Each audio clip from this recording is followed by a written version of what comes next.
யாழிசை யாழின் உறவுகளோடு இனிதே இணைவது நான் உங்கள் சிநேகிதி சசிகலா திருமால். பெற்றோர் எப்போதும் பிள்ளைகளை கைவிடுவதில்லை.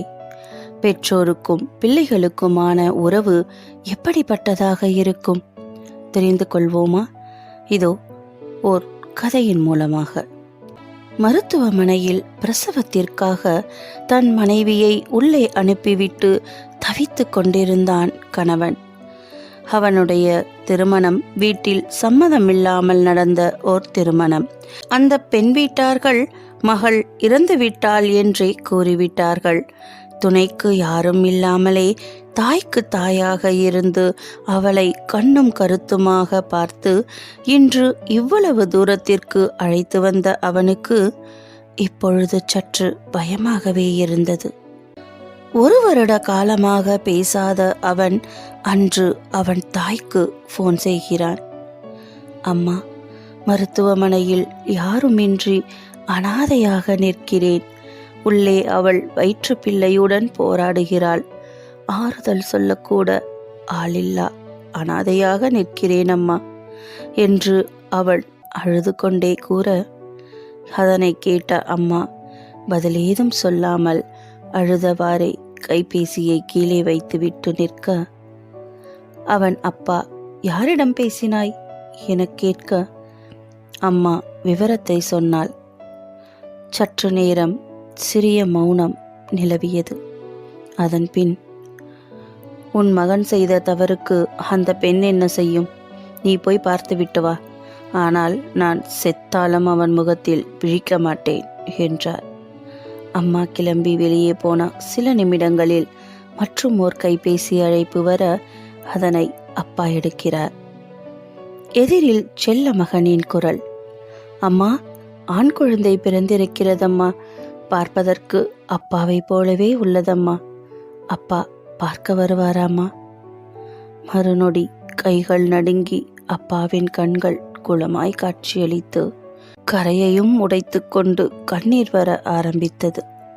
முகத்திலேயே விழிக்க மாட்டேன் என்ற அப்பா சட்டையை போட்டுக்கொண்டு அம்மாவை பின்தொடர்ந்தார்.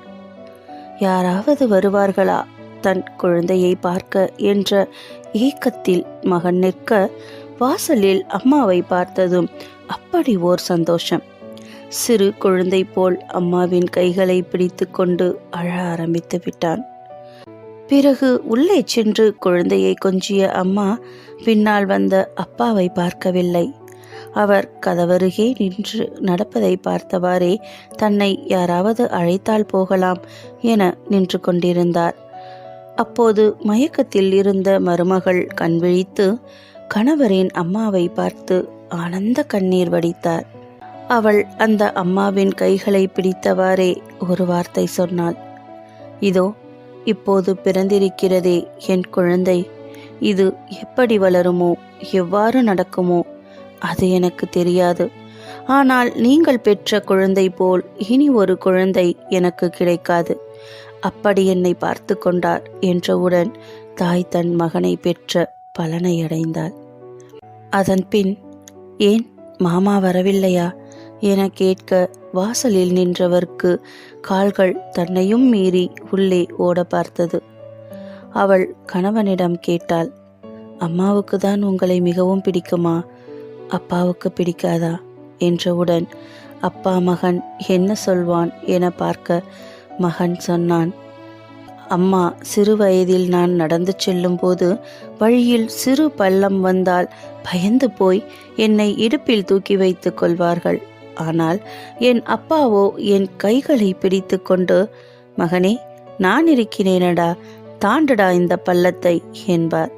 அவர் காட்டிய தைரியம்தான் என்னை இந்த அளவுக்கு உயர்த்தியது என்றதும் அதனை கேட்ட அப்பா ஓடி வந்து மகனை கட்டிப்பிடித்து அழ ஆரம்பிக்க, அவர்களை பார்த்து அனைவரும் அங்கே அழ ஆனந்த கண்ணீர் அற்புதமாய் கரை புரண்டோடியது.